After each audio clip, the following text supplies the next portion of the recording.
Саламатсыздар ма, құрметті оқушылар? Бүгінгі біздің өтетін тақырыбымыз әлемдегі ең кішкентай театр. Мақсатымыз оқылым материалдары бойынша негізгі ақпараттарды іріктей отырып түртіп жазу, жай сөйлем түрлерін меңгеру. Бүгін біз сіздермен бірге әлемдегі ең кішкентай театр туралы ақпараттармен танысатын боламыз.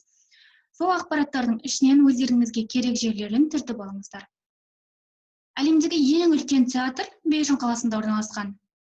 Ал Австрияның Виллах қаласында әлемнің ең кішкентай театры орналасқан. Бұл театр Гиннестің рекордтар кітабына да еніп үлгерген.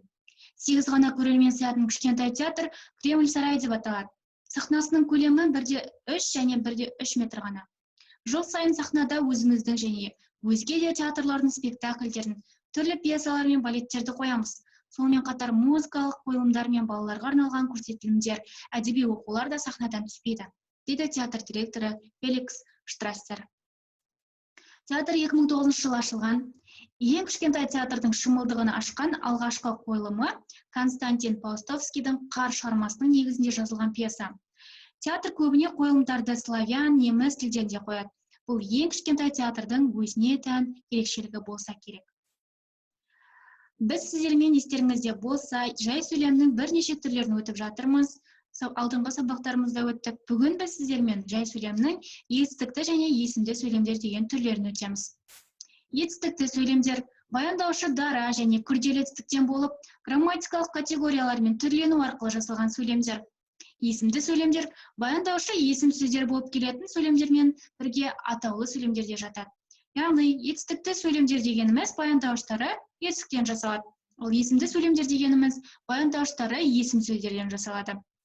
Мысалы айтатын болсақ, етістікті сөйлемдерге ол менімен сөйлеспейді. Баяндаушыны қараймыз, сөйлеспейді. Демек, ол дара етістіктен жасалған. Ол менімен сөйлесіп тұрады. Бұл сөйлемдегі баяндаушына қараймыз, сөйлесіп тұрады. Бұл күрделі етістіктен жасалған. Оны менімен сөйлесуі керек. Бұл сөйлемде де баяндаушы күрделі етістіктен жасалынып тұр. Демек, етістікті сөйлемдер баяндауыштары етістіктен жасалған сөйлемдер екен.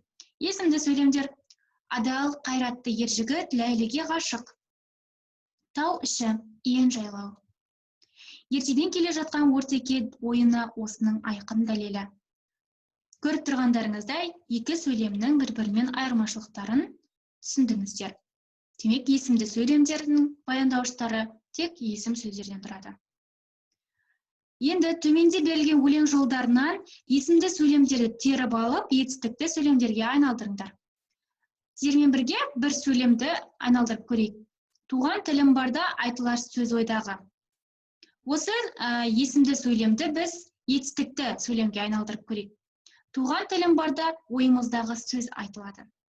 Осы сияқты сіздер осы өлең жолдарындағы тағы да есім сөздерді теріп жазып, етістікті сөйлемдерге айналдырыңыздар. Және мына сұрақтарға ауызша жауап беріңіздер. Онлайн сабақта бірге талқылайтын боламыз. Театрдың қоғамда атқаратын орны қандай деп ойлайсыздар? Театр рухани азық дегенді қалай түсінесіңдер? Қандай театр түрлерін білесіңдер? Осы сұрақтарға ауызша жауап дайындаймыз. Үй жұмысы театрдан алған әсерім тақырыбында эссе жазыңдар. Сабағымыз аяқталды. Сау болыңыздар.